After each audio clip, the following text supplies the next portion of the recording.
साल में हम डेजर्टिफिकेशन पढ़ रहे थे, यही पढ़ा था? यस सर, यही पढ़ा था। और कहाँ तक हुआ था? कौन सी चीज तक, किस हद तक डिस्कस हुआ था? वो कौन सर सी हम रीजन? बता रहे थे कि टेम्परेट रीजन्स जो है वो वार्म टेम्परेट रीजन्स, वहाँ पे जैसे सहरा बनते हैं उससे पहले वहाँ थोर की कैफियत होती है। ठीक हो गया सर, ये लास्ट डिस्कस हुआ है। चले आज दो और जगहों का जिक्र मैं करूँगा, स्पेसिफिक हैं। दुनिया में बहुत से सारे समुंदर हैं, समुंदर ज़्यादा हैं, ज़मीन कम है ओवरऑल मजमूई तौर पर। समुंदर का पानी आप समझते हैं कैसा होता है? बहुत आसान सा सवाल है, समुद्र का पानी किस तरह का होता है? सॉल्टी। सॉल्टी, तो बिल्कुल ठीक है। समुद्र के पानी में सॉल्ट ज़्यादा होता है। आप इस बात से वाकिफ हैं कि इंसान इस पानी को पीने के लिए इस्तेमाल नहीं कर सकते हैं। अगर इस पानी को डायरेक्टली ज़मीन पे डाल दिया जाए समुद्र के साहल पे, तो वहाँ पे क्या होगा? क्या वहाँ पे प्लांट ग्रो करेंगे? अगर नहीं तो क्यों, अगर करेंगे तो क्यों? ये चीज़ें ऐसी हैं जिसका ताल्लुक डायरेक्टली बॉटनी के साथ है, और इस तरह पढ़ चुके हुए मैं इसलिए सवाल आपसे पूछता होता हूँ, पता चले कि आप लोग पढ़ के क्या याद रखते हैं।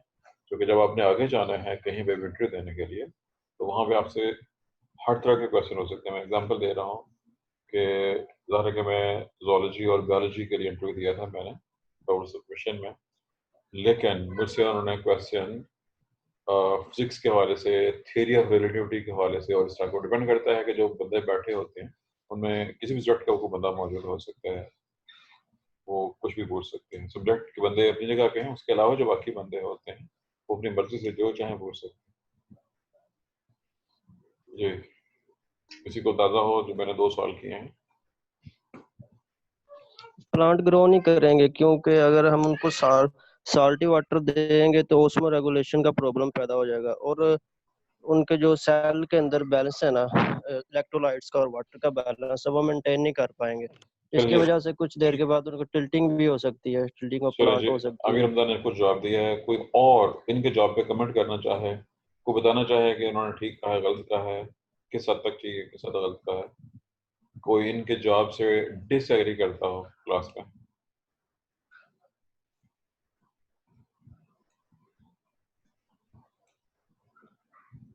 जी नहीं, क्लास एक तो चलो बच्चे तो पूरे हैं जी, 30 स्टूडेंट हो चुके हुए हैं। सर ठीक का है जी, हमारा दोबारा बताएं, आपकी आवाज क्लियर नहीं है। मैंने कहा सर ठीक बताया है। चले जी, हमारा ने भी कहा है कि अमीर अफजा बिल्कुल ठीक है जी। और कोई? ये अपना माइक बंद कर लें, सवाल करने के बाद, ये जवाब देने के बाद माइक बंद कर लिया करें, हमारा माइक बंद करें अपना। वो साल्ट या सेल की लैंड के ऊपर होंगे, तो अगर वो साल्ट अब्सॉर्ब करेंगे तो ज्यादा साल्ट से उन टॉक्सिक क्या आपकी आवाज कम आ रही है? थोड़ा सा ऊंचा बोलें और दोबारा बोल। अगर प्लांट्स जो होते हैं वो ऐसे लैंड के ऊपर होंगे तो जहाँ पे सैलिनिटी ज्यादा होगी, तो वो सॉल्ट को अब्सॉर्ब करेंगे तो उनके अंदर टॉक्सिसिटी भी ज्यादा हो जाएगी, जिसकी वजह से उनकी ग्रोथ इफेक्ट होगी। आपका जवाब तकरीबन वही है, बल 3 क्वेश्चन जवाब दिया, तीनों का जवाब तकरीबन सेम है। और कोई जवाब जी क्लास में से? मैं देखना चाह रहा हूँ जी आप लोग किस हद तक थिंकिंग की सलाहियत रखते हैं। सर जब साल ज्यादा हो जाएगा तो ऑस्मोटिक पोटेंशियल ज्यादा हो जाएगा उसका। मैं आपने मेरी बात नहीं सुनी है, मैंने ये कहा कि 3 बच्चे जवाब दे चुके हैं, तीनों का जवाब सेम है, उसमें कोई फर्क नहीं है, सबका जवाब बिल्कुल एक जैसा ही है। जी जस्ट अ मिनट, मुझे 1 मिनट के लिए जरा चाहिए, आप सोचें जरा, मैं आके इसको जस्ट 2-4 मिनट मुझे गैप देना है।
जी किसी का कोई क्वेश्चन?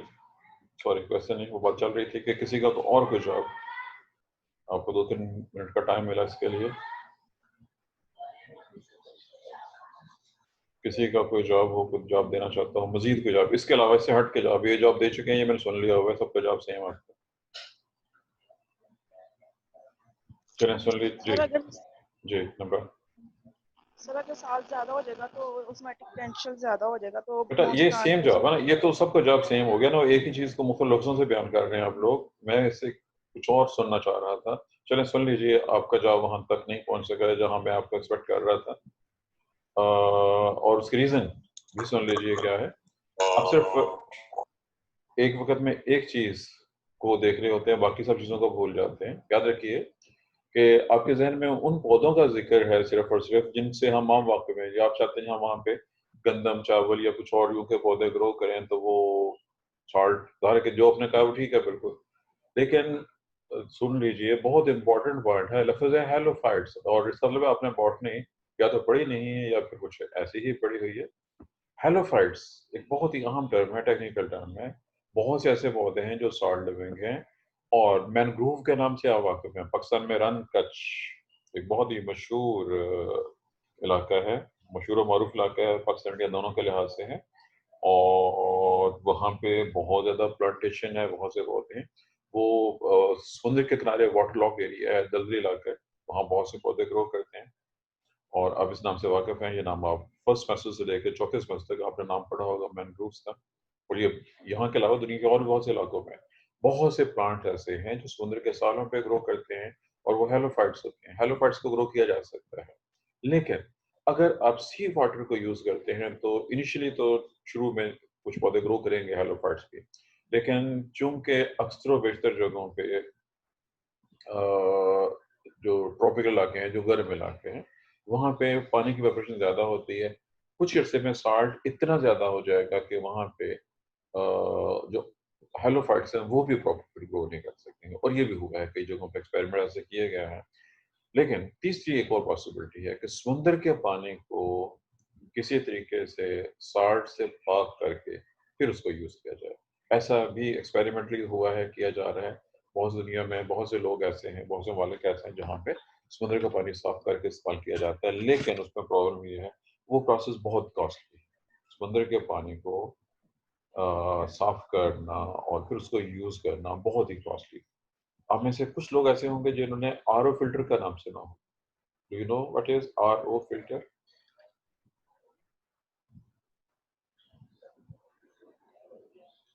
जी, किसी को आरओ फिल्टर के बारे में कुछ इन्फॉर्मेशन हो? आप लोग दुनिया में रहते हैं कहीं और रहते हैं? दुनिया में बहुत कुछ हो रहा होता है, आप उनसे वाकिफ होना चाहिए। सर नेम तो सुना है इसका, अक्सर ये जो फिल्टर मिलते हैं उसमें भी आरओ फिल्टर्स जी होते बिल्कुल ठीक है जी। अरसा ने कम अज़ कम जनरल नॉलेज के हवाले से एक जवाब दिया, और उसके बाद बिल्कुल ठीक है। याद रखिए, जो घरों में फ़िल्टर लगाए जाते हैं, एक आम फ़िल्टर होते हैं, जस्ट फ़िल्टर कहा जाएगा। कुछ लोग बड़े अच्छे वाले स्पेशल फ़िल्टर, आपका कोई रिलेटिव अगर फैसलाबाद, सरगोदा, समुंदरी, जो कि शिवपुरा के नज़दीक नहीं, ये जगह है जिनसे मैं वाकिफ़ हूँ और वहाँ मैंने पानी देखा हुआ है। यहाँ का पानी नमकीन है, यहाँ का पानी ज़्यादा साल्टी है, नमकीन है, और उसको आप हैं। पीने यस में सर। इस्तेमाल नहीं कर सकते। चुनांचे अगर इन इलाकों में अगर आप ज़ेर ज़मीन पानी को जो आप निकालते हैं, पीने के लिए इस्तेमाल करना चाह रहे हैं, तो फिर आपको वहाँ पे आरओ फ़िल्टर, वो खासा महँगा होता है और उसकी मेंटेनेंस भी हर खासी महँगी पड़ती है, वो फ़िल्टर चेंज करने पड़ते हैं, उसकी जो पार्ट होती है। और वो आरओज़ में है रिवर्स ऑस्मोसिस, इस तरीके से आप नमकीन पानी को साफ़ कर सकते हैं। बड़े पैमाने पे प्लांट भी बन सकते हैं, लेकिन सिर्फ़ वही डिफ़रेंस होगा कि वो खासा कॉस्टली होता है। और इरिगेशन के लिए जो याद रखिए, हाँ, एक पॉइंट है, ये भी पॉइंट असल में तो हमारा नहीं है, बॉटनी की इकोलॉजी के रेफरेंस से था। हमारे यहाँ किसान क्या जी, हमारे यहाँ तो मेजॉरिटी जोहला पर मुश्तमिल है।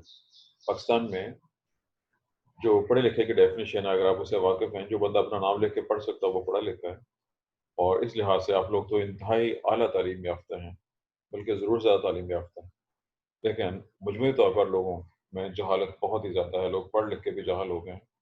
और मौजूदा सूरत हाल में कोरोना के हवाले से जो कुछ आपने देखा है मुल्क में, वो सबूत है इस चीज़ का कि जाहिलियत, दौर जाहिलियत किसे कहते हैं, वो हमें यहाँ पर क्लियर नज़र आ रहा है।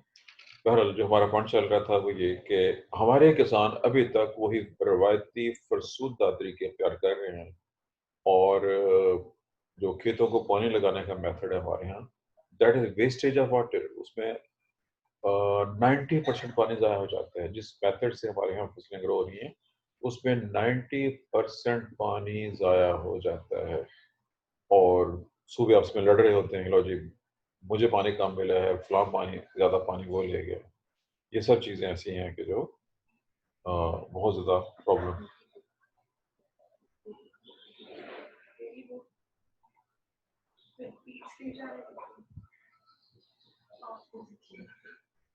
हाँ, ये इसके अंदर बेटा, यहाँ देखो, इधर देखो इसके अंदर, यहाँ नीचे।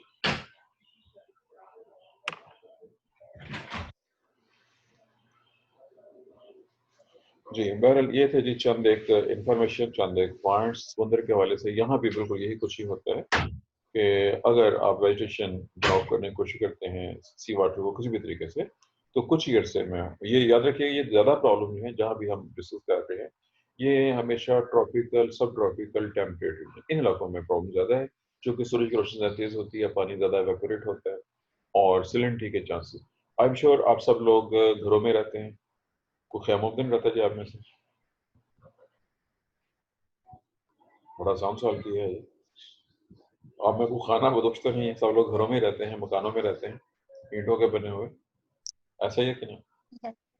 ऐसा ही है।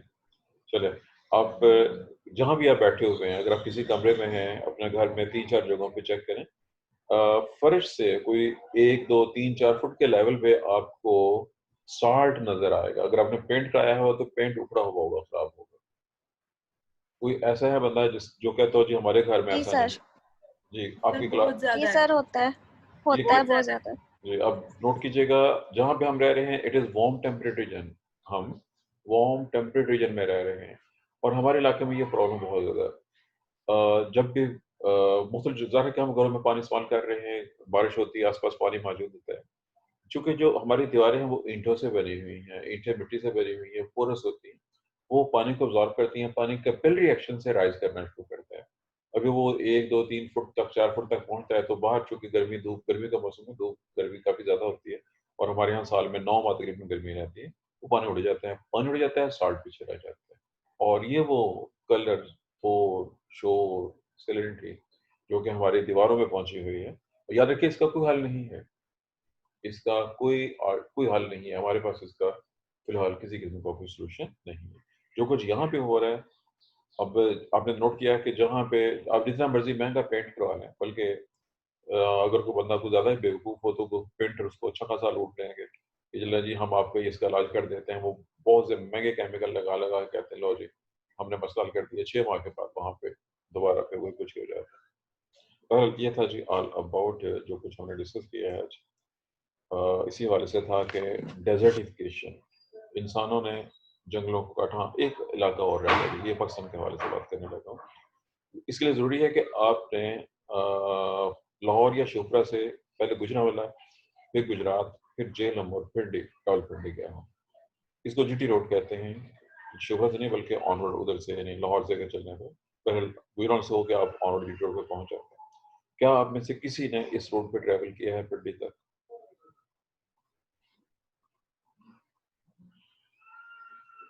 ये पूरी क्लास से सवाल है जी, कोई जवाब नहीं आ रहा क्लास से।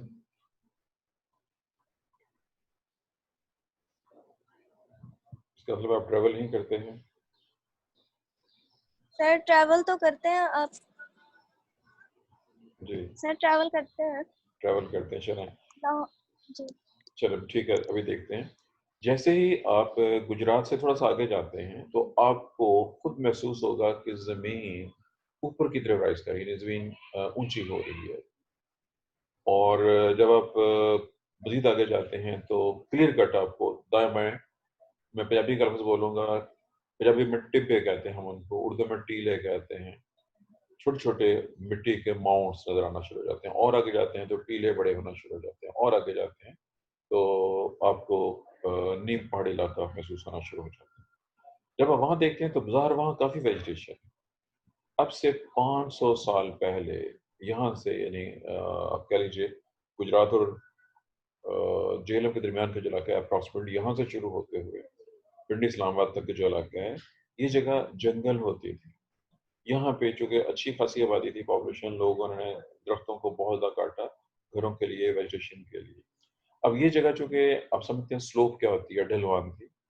ढलवान के ऊपर जब दरख्त काट दिए जाएं और बारिश, क्योंकि जब बारिश होती है पानी ढलवान इलाकों में बहुत तेज से फ्लो करते हैं, वो उस ऊपर वाले भट्टी को वहां से बहा के ले जाता है। और उसका रिजल्ट क्या निकला है, ये जगह बहरहाल आहिस्ता आहिस्ता बंजर होना शुरू हो गई, क्योंकि जो जरखेज मिट्टी है वो इरोड हो जाती है, फ्लो हो जाती है पानी के साथ। और ये जगह आखिरकार जंगल के अंदर, जंगल का जी बंजर जमीन में कन्वर्ट होगी। जो जगह जंगल थी काटा गया रिहाइश के लिए या खेतों के लिए, लेकिन इलाके की खसूसियात, स्लोप, उसकी ऊंचाई और ऊंचाई की वजह से जब भी बारिश होती है, चूँकि बारिश, जब यहाँ पे बारिश ज़्यादा थी इस इलाके में, बारिश होती है तो वो मिट्टी को अपने साथ बहा के ले जाती है, और वो जगह ऊंची नीची भी होगी, ज़्यादा ख़राब होगी, और लोगों पे बंजर, यानी अब वहाँ पे फसलें ग्रो प्रॉपर नहीं हो सकती। पहले ये है जी, मेरी कोशिश यही होती है कि नॉलेज को एग्जाम्पल के साथ एक्सप्लेन किया जाए। पूरी दुनिया में जो कुछ हमारे यहाँ हो रहा है, याद रखिएगा कि दुनिया में ये आपके लिए हैरान कुन और परेशान कुन खबर होगी। दुनिया के 3 खित्ते ऐसे हैं जहाँ दुनिया में सबसे ज्यादा बेवकूफ लोग पाए जाते हैं। क्या आप समझते हैं वो कौन से हैं? जी ये कौन कौन से हैं? सर पहले तो पाकिस्तान में ही है मेरे ख्याल से। आपकी बात ठीक है, लेकिन अकेला पाकिस्तान नहीं, पाकिस्तान के आसपास के काफी सारे इलाके जो हैं वो बेवकूफों वाले इंडिया हैं। भी हो हाँ सकता जी, है। वो मैंने कहा ना, इंडिया। पाकिस्तान के आसपास के काफी सारे इलाके ऐसे हैं जो ऐसे हैं। एक हो गया जी, और जी दूसरा इलाका, और कोई इलाका जिसके अलावा नहीं, पाकिस्तान इंडिया बरसगीर और उसके आसपास के इलाकों को छोड़ के और किस जगह पे सोचें जहाँ पे बेवकूफ लोग ज्यादा पाए जाते हैं? अफ्रीका। चले आपकी बात मान लेते हैं, लेकिन बहरहाल जो हैरानकुन और परेशानकुन चीज है, साउथ अमेरिका, और कीजिएगा मैंने जो लफ्ज बोला है वो है साउथ अमेरिका के ज्यादातर इलाके ऐसे हैं जहाँ बिल्कुल वैसे ही करप्शन है जैसे पाकिस्तान में। जिस लेवल पे करप्शन पाकिस्तान में हो रही है उसी लेवल पे करप्शन उन इलाकों में हो रही है। और जुराम पेशा लोग वहाँ हुक्मरान है वहाँ पे। और जिस तरीके से 500 सालों में हमारे इलाके को तबाह किया गया है, लेकिन फर्क यह है कि यहाँ पे लोग पहले से मौजूद थे। ये मैं भी एक और इंटरेस्टिंग पॉइंट डिस्कस करूंगा थोड़ी देर बाद। वहाँ पे लोग चूंकि बाद में गए हैं, लेकिन वहाँ भी जो ज़्यादा लोग गए वो जुराम पेशा थे, और उसके नतीजे के तौर पर वहाँ भी वही कुछ हो रहा है जो यहाँ हुआ है। दुनिया के सबसे घने जंगलात जो है अमेज़न और उसका बेसन, उसके आसपास के इलाके, अब वहाँ पे उस पूरे इलाके में साउथ अमेरिका के जो इलाके हैं, जुराइम पेशा लोगों के डिसेंडेंट्स जो हैं आबाद हैं, और उन्होंने भी उसी बुरे तरीके से जंगलों को काटा है जैसे हमारे यहाँ काटा गया। और उसका रिजल्ट वहाँ भी यही कुछ निकल रहा है जो हमारे यहाँ निकल चुका हो। असूल हर जगह पे सेम रहते हैं। बरसगीर में हो गया एक, और उस तरफ से हो गया जी साउथ अमेरिका, और तीसरा इलाका अफ्रीका का इलाका। ये वो जगह है जहाँ दुनिया में बेवकूफ़ों की कसरत पाई जाती है, और वो सब एक ही किस्म के काम करते हैं। जी जस्ट अ मिनट।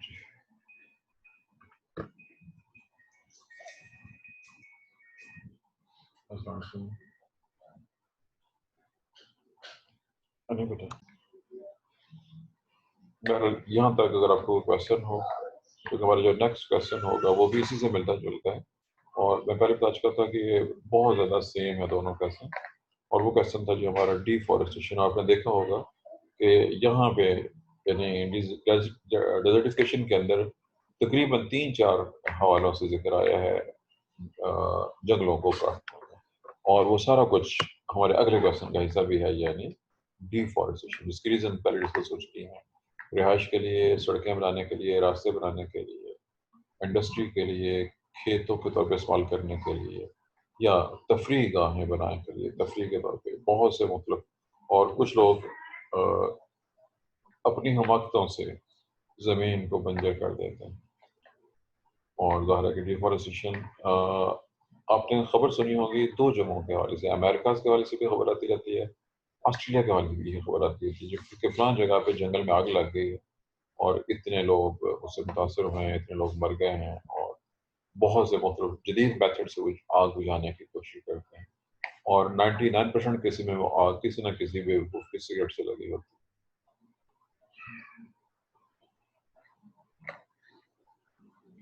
जब आप ऑस्ट्रेलिया में तो अक्सर कहते हैं कि वहाँ पे गर्मी की वजह से लगी है। नहीं, वो रीज़न याद रखिए कि जब भी जंगल में आग लगती है तो जंगलों में आग 99% केसेस गर्म जंगलों में, सिर्फ जो गर्म जंगल है जहाँ पे गर्मी ज़्यादा है, temperate region, warm temperate region, उसके रीज़न ये है कि जो ट्रॉपिकल रीजन है वहाँ बारिश ज़्यादा होती है। वहाँ बारिश ज़्यादा होने की वजह से नमी बहुत ज़्यादा है, वहाँ पे आग लगने और ग्रीनरी बहुत ज़्यादा है। वहाँ पे ड्राई मैटर नहीं होता है, चूँकि पूरा साल बारिश होती रहती है। अब जहाँ पे भी ग्रासलैंड हैं या जहाँ पे टेम्परेट रीजन के फॉरेस्ट हैं, वहाँ पे चूँकि साल में काफ़ी गर्मी पड़ती है, नीचे जंगल के फर्श के ऊपर सूखे हुए पत्ते, सूखी हुई टहनियाँ, सूखे हुए दरख्त बहुत ज़्यादा मौजूद होते हैं। अब वजह क्या है? बेसिक वजह गर्मी है, लेकिन ये नहीं कि गर्मी में ऑटोमेटिक आग लग जाएगी। 99.9% केसेज़ में वो किसी न किसी बेवकूफ़ की सिगरेट या माचिस, आप समझते हैं लोग क्या करते हैं कि सिगरेट जलाई और माचिस फेंक दी, या सिगरेट अभी वो पी लेते हैं और नीचे फेंक देते हैं। या जहाँ भी किसी जंगल या ग्रासलैंड में सिगरेट या माचिस की तीली फेंक दी जाए, उसका रिजल्ट बहुत बड़े नुकसान की शक्ल में निकलता है, वो जगह तबाह हो जाती है। बहरहाल ये एक स्पेसिफिक पॉइंट था जो इंसानों की बेवकूफ़ियों के लिहाज से, और इसका रिजल्ट जंगलों की और ग्रासलैंड्स की तबाही की शक्ल में निकलता है। ये भी साथ ही डिस्कस हो गया।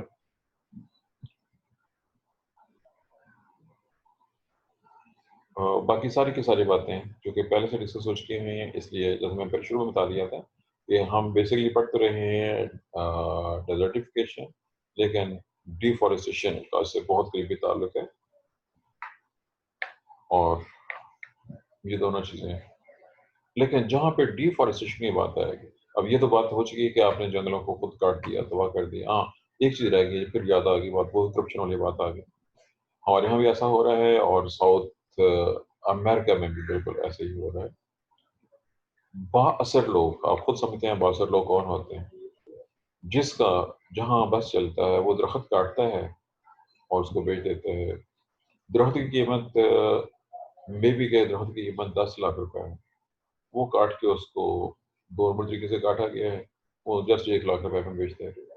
अब कौमी खजाना 10 लाख का नुकसान हो गया, बंदे की जेब में सिर्फ 1 लाख गया, और जो बाकी पैसे होंगे वो जो लकड़ी, आप समझते हैं कि हमारी जो लकड़ी है, मैं पहाड़ी इलाकों की बात कर रहा हूँ, आप को अगर इंटरेस्ट हो, देवदार, अब इस नाम से वाक़िफ़ हैं, सिट्रस देवदारा, मैंने लफ्ज़ को ज़रा थोड़ा-सा उर्दूनाइज़ कर दिया है।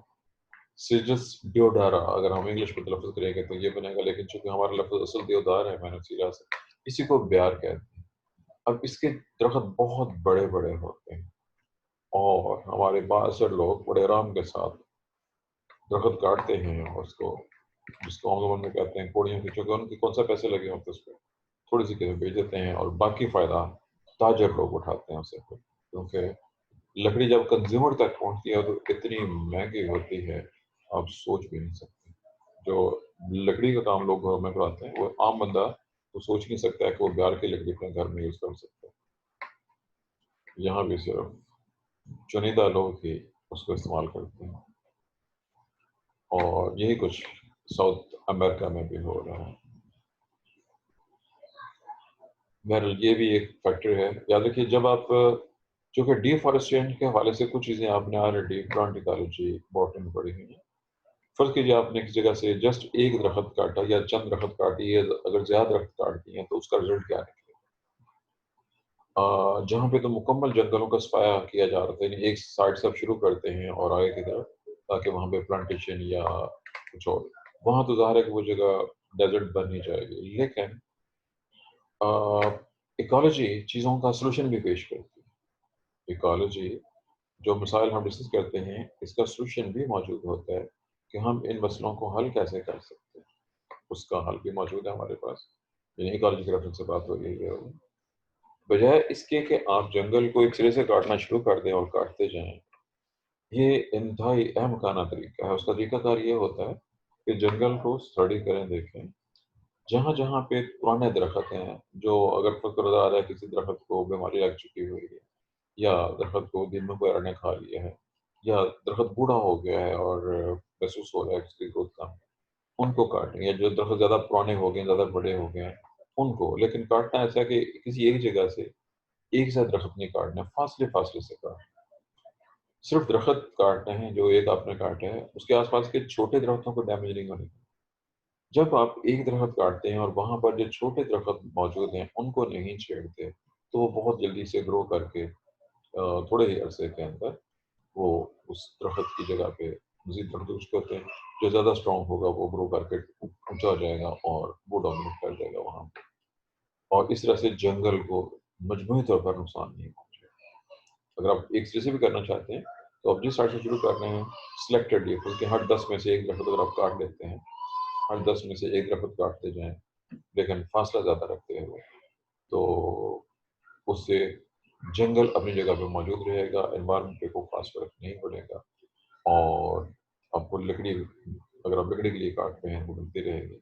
जंगल अपनी वैल्यू को बरकरार रखेगा। ये था जी डिफ़ॉरेस्टेशन के हवाले से। इसका दूसरा हिस्सा है, क्योंकि बुक ने तो या सिलेबस में हेडिंग नहीं है। जब लोगों ने, साइंटिस्ट ने रियलाइज़ किया और कुछ लोगों ने भी महसूस किया कि वाक़ई इस प्रॉब्लम पैदा हो गई है जंगल काटने से, तो कुछ समझदार लोग और साइंटिस्ट, उन्होंने कहा कि जी इस मसले को हल करना चाहिए। अब इसका हल है रिफ़ॉरेस्टेशन और एफ़ॉरेस्टेशन। जहाँ पे जंगल था वो काट दिया गया। अगर आप समझते हैं कि ये प्रॉब्लम पैदा हो गई है, तो वहाँ पे आप दोबारा दरख्त ग्रो कर सकते हैं। लेकिन याद रखिएगा कि जो नेचुरली दरख्त होते हैं, अगर आप खुद ग्रो कराएंगे तो ज़ाहिर है वो आपसे ग्रो नहीं होंगे। दरख्त, जंगल में दरख्तों की वैरायटी बहुत ज़्यादा होती है और ख़ास तौर पर अगर ट्रॉपिकल रीजन हो, तो वहाँ तो इतनी वैरायटी है कि आप सोच भी नहीं सकते। जबकि हमारे इलाके में जो टेम्परेट रीजन है, कदर कम वैरायटी है और उसकी वजह ये भी है कि हमने बहुत से दरख्त पहले से काट के ज़ाया कर दिए। बहरहाल ये था जी। दूसरा तरीका ये होता है कि आप खुद जंगल को, हम, हमारा आम ट्रेंड है कि हम दूसरों को बुरा भला कहते रहते हैं। अंग्रेज़ों को हमारी किताबों में बहुत ज़्यादा बुरा भला कहा गया कि वो जो ये कर गए, वो कर गए। ठीक है, उन्होंने बहुत कुछ किया, लूट-मार भी की है, लेकिन उन्होंने बहुत काम भी किया है। मैं जस्ट एग्ज़ाम्पल दे रहा हूँ। आप लोगों ने नाम सुना है, बल्कि देखा भी होगा, छांगा-मांगा फॉरेस्ट। ये इंसानों का उगाया हुआ है और ज़ाहिर है कि वो इंसान अंग्रेज़ थे जिन्होंने ये चीज़ें बनाई। हमारे यहाँ जो आबपाशी का निज़ाम है, जो रेलवे का निज़ाम है और ऐसे ही जो डिस्ट्रिक्ट कोर्ट्स हैं, थाने कचहरियाँ वगैरह, ये सब अंग्रेज़ों के बनाए हुए हैं और अब तक चल रहे हैं। जो हमारे बनाए हुए पुल होते हैं, वो तो 6 महीने बाद पुल पे दाग हो जाते हैं और बाज़ जगह पे चीज़ें सिर्फ़ कागज़ों में बनती हैं और हकीकत में उनका वजूद नहीं होता। हमारे यहाँ पे ये कुछ भी होता है। बहरहाल जब आप खुद चंद ख़ास दरख्त किसी जगह पे ग्रो करते हैं, किसी ख़ास मकसद के लिए, अब इसमें बहुत छोटे पैमाने पे हमारे यहाँ भी काम हुआ है, लेकिन वो इतना कम है कि वो लेकिन बहरहाल something is better than nothing. Motorway के आस-पास कुछ प्लांटेशन की गई है, वो थोड़ी है। होना ही चाहिए था कि मोटरवे के दोनों साइड्स के ऊपर जो भी जैसी एनवायरनमेंट है, उसके लिहाज से बहुत सारा दरख्तों को ग्रो किया जाए और ग्रीन बेल्ट जो है दोनों साइड पे बना दीजिए। बिल्कुल ऐसे ही जहाँ जहाँ हमारी नहरें हैं, नहरों के किनारों पे भी बड़े आराम के साथ, और ऐसे ही सड़कों की जो आम सड़कें हैं उनके किनारों पे भी बहुत सी प्लांटेशन की जा सकती है। प्लांटेशन जो कि जब अभी आप करेंगे उसके बहुत से फायदे होंगे। जंगल के फायदे ज़्यादा होते हैं, लेकिन प्लांटेशन भी बहुत से फायदे प्रोवाइड कर सकते हैं। ये है जी ऑल अबाउट डिफॉरेस्टेशन और रिफॉरेस्टेशन और एफॉरेस्टेशन। जब आप कोई ख़ास दरख्त ग्रो करते हैं, रोज़ाना किसी ख़ास मकसद के लिए उगाया जाता है, लेकिन कुछ चीज़ें याद रखने वाली होती हैं। पंजाब बल्कि ओवरऑल पाकिस्तान के मेजॉरिटी इलाकों में सफ़ेदे का दरख्त नहीं ग्रो करना चाहिए। ये नुकसान है। ये नुकसान इसलिए है कि ये बहुत ज़्यादा पानी एब्जॉर्ब करते हैं और वाटर टेबल को बहुत नीचे लेते हैं। इसको आप सिर्फ उन इलाकों में ग्रो कर सकते हैं जहाँ वाटर लॉकेट मौजूद है, वहाँ पर ग्रो कर सकते हैं, बाकी जगह क्योंकि ये नुकसान देते हैं ग्राउंड वाटर लेवल। सर अगर वाटर लॉग्ड इलाकों में हम इसको यूज करें तो क्या उसकी वाटर लॉगिंग खत्म हो सकती है? हम इसलिए भी इसको यूज कर सकते हैं उसको वाटर लॉगिंग खत्म करने के लिए? पॉसिबल है, लेकिन डिपेंड करेगा कि इसको पहले ऐसे इलाकों में जहाँ पे कम वाटर लॉगिंग है, मार्जिन पे, वहाँ पे ग्रो करें। जब वो पानी कम हो जाएगा फिर मज़ीद अगले इलाकों में इसको आगे बढ़ाते जाएं, ऐसे हो सकते हैं। लेकिन वहाँ पे और अदर मेथड्स अवेलेबल हैं जो इससे ज़्यादा इफेक्टिव। चलो जी, आपके नेक्स्ट क्लास का टाइम हो रहा है, तो इसलिए अल्लाह हाफिज़।